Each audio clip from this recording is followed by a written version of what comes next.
Kali ini kita akan menyaksikan sebuah film yang rilis pada tahun 2017.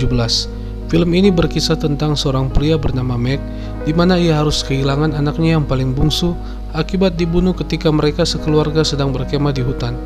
Mac kemudian menerima sepucuk surat yang berasal dari Tuhan, yang justru membuat Mac harus kembali ke tempat di mana anaknya dibunuh.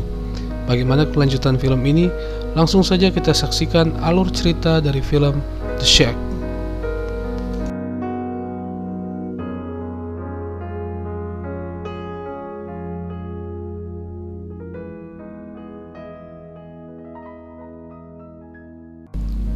Di awal film, kita melihat masa kecil dari seorang pria bernama Mac. Mac yang waktu itu masih berusia 13 tahun, menjalani hidupnya dengan penuh kekerasan akibat ayahnya yang sering mabuk. Ia dan ibunya sering dipukuli, hingga hal itu sangat membekas di dalam hati Mac. Kemudian Mac terbangun dari tidurnya, di mana ia nampak gelisah akibat mimpinya tadi. Lalu Mac dan istrinya yang bernama Nan, beserta 3 anak mereka, Josh, Kate, dan Missy, nampak sedang bersiap-siap pergi ke gereja. Di gereja mereka menyanyikan lagu pujian, namun Mac terlihat tidak fokus dengan ibadah tersebut. Kemudian Mac bersama 3 anaknya bersiap untuk pergi berkemah, tetapi Nan tidak bisa ikut bersama mereka karena harus menghadiri sebuah seminar.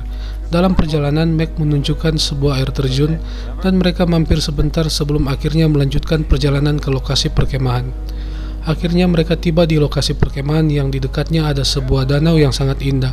Mac pun bertemu dengan seorang pria yang bernama Emil, yang mana Emil dan keluarganya juga sedang berkemah di tempat itu. Emil pun mengajak Mac dan anak-anaknya untuk membuat api unggun bersama sambil menikmati marshmallow. Keesokan harinya, terlihat Missy sedang menggambar di tepi danau bersama ayahnya. Lalu Kate dan Josh menaiki sebuah perahu sambil melihat pemandangan di danau tersebut. Tiba-tiba Kate berdiri di atas perahu dan melambai ke arah Mac. Akibatnya perahu Kate dan Josh mulai bergoyang ke arah samping dan akhirnya terbalik. Mac pun segera melompat ke danau dan menyelamatkan kedua anaknya. Ketika Mac kembali ke mobilnya, Missy sudah tidak ada di sana.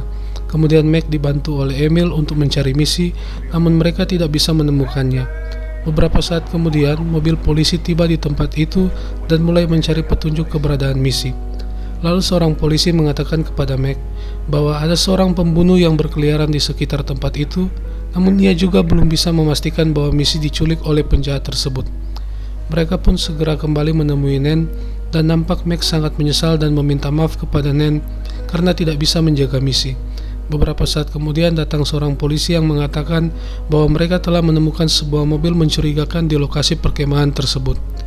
Mac pun pergi bersama beberapa polisi dengan menggunakan helikopter. Setibanya di sana, ia dituntun oleh beberapa anggota polisi dan agen FBI yang sudah tiba lebih awal di lokasi tersebut. Kemudian Mac melihat sebuah gubuk dan betapa terkejutnya dia ketika melihat di dalam gubuk tersebut ada baju yang terletak di atas lantai dengan berlumuran darah, yang mana baju itu adalah baju yang dipakai oleh Missy. Mac pun begitu terpukul dan ia berteriak sangat keras. Keesokan harinya, Mac terlihat sedang membersihkan salju di depan rumahnya. Lalu ketika Mac sedang memperbaiki alat pembersih saljunya, tiba-tiba ada sebuah surat yang sudah terletak di dalam kotak pos yang ada di depan rumahnya. Di dalam surat itu tertulis bahwa seseorang yang bernama Papa ingin bertemu Mac di gubuk tempat Missy diculik. Kemudian Mac pergi menemui sahabatnya yang bernama Willy dan berencana meminjam mobilnya untuk pergi ke gubuk tersebut. Lalu Mac akhirnya tiba di gubuk itu dan ia masuk secara perlahan-lahan dengan memegang pistol. Lalu ia melihat bekas darah dari anaknya yang belum hilang di lantai gubuk itu dan seketika membuatnya sangat marah. Kemudian ia pun membanting kursi yang ada di dekatnya. Mac yang putus asa mencoba untuk menembak dirinya sendiri, namun seekor rusa yang tiba-tiba lewat di depan pintu membuat Mac terkejut hingga akhirnya ia pun tidak jadi bunuh diri. Kemudian Mac pergi dari gubuk itu dan tiba-tiba ia melihat seorang pria yang melintas di dekatnya. Ia pun menodongkan pistol ke arah pria tersebut, namun nampak pria itu bukanlah orang jahat. Malahan ia mengajak Mac untuk mampir ke tempatnya karena ada seseorang yang ingin menemui Mac. Mereka kemudian berjalan menuju sebuah rumah yang berada di pinggir danau, dan yang mengherankan cuaca di sekitar rumah itu terlihat sangat cerah.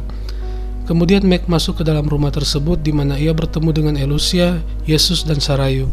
Di dalam film ini, Elucia menggambarkan pribadi Bapa dan Sarayu menggambarkan pribadi Roh Kudus, dan pria yang ditemui Mac tadi di hutan menggambarkan pribadi Yesus.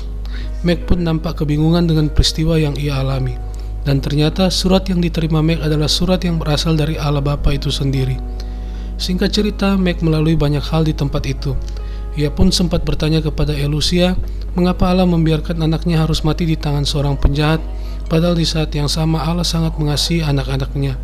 Meg kemudian bertanya, jika Allah itu baik, mengapa begitu banyak penderitaan di dunia ini? Elusia lalu berkata kepada Meg bahwa ia harus percaya kepada Allah dan belajar untuk melihat hal-hal baik dari setiap persoalan, seberat apapun itu.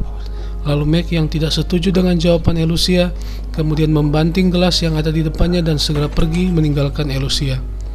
Di tengah jalan, Sarayu mencegah Meg dan kemudian mengajaknya ke sebuah taman yang ternyata taman itu menggambarkan kehidupan pribadi Meg. Sarayu mengatakan bahwa taman itu sangat indah, hanya saja banyak tanaman liar yang harus dibersihkan. Sama halnya dengan hidup Meg, yang hanya akan terlihat indah jika ia mau membuang semua dendam dan rasa penyesalan di dalam dirinya. Kemudian Yesus mengajak Meg pergi ke sebuah tempat, yang mana tempat itu hanya bisa dilewati oleh Meg sendiri. Akhirnya Meg mulai berjalan seorang diri, dan ia pun tiba di sebuah gua yang cukup besar. Lalu ia bertemu seorang wanita yang bernama Kebijaksanaan. Di tempat itu Meg belajar bagaimana manusia yang selalu berusaha menghakimi orang lain dan kehidupannya hanya dari sudut pandang manusia yang terbatas. Ia pun diperhadapkan dengan pilihan untuk menghukum anaknya yang sering tidak dengar-dengaran padanya. Namun Meg mengatakan bahwa ia tidak sanggup menghukum anak-anaknya karena walaupun anaknya sudah bersalah, ia tetap mengasihi mereka dan berharap suatu saat mereka bisa berubah menjadi lebih baik. Akhirnya wanita tersebut mengatakan bahwa seperti itulah Allah mengasihi manusia, yang walaupun manusia sudah berdosa, tetapi Allah selalu memberikan kasih karunia agar supaya semua manusia punya kesempatan untuk bertobat. Meg pun akhirnya mengerti dan ia kemudian kembali kepada Yesus dan mereka berdua pergi menemui Elusia. Lalu Meg meminta maaf kepada Elusia dan Elusia menjelaskan kepada Meg bahwa selama manusia berada di dunia, maka kuasa jahat akan selalu mencoba untuk mencelakakan manusia dan itu sama sekali bukan dirancang oleh Allah. Keesokan harinya, Meg berbincang dengan Elusia, Yesus, dan Sarayu. Meg berkata bahwa ia harus segera kembali ke rumah dan ia berjanji untuk membuang semua rasa amarah dan dendam di dalam dirinya. Akhirnya Meg terbangun kembali di gubuk tersebut dan kemudian melanjutkan perjalanannya dengan mengendarai mobil. Di tengah jalan, Meg terlihat sedang melamun dan tiba-tiba sebuah truk menabraknya dari samping. Beberapa saat kemudian, Meg tampak sudah berada di rumah sakit. Di sana ada Willy, sahabatnya yang menjaga Meg, dan Meg pun menceritakan kepada Willy bahwa ia bertemu Tuhan. Kemudian Nan, Kate, dan Josh tiba di tempat itu, dan Meg pun menceritakan kepada Nan bahwa ia bertemu dengan misi. Akhirnya, sejak peristiwa itu, Meg dan keluarganya menjalani hidup mereka dengan penuh semangat lagi, dan Meg pun menjadi orang yang periang dan mudah mengampuni kesalahan orang lain. Dan film pun selesai.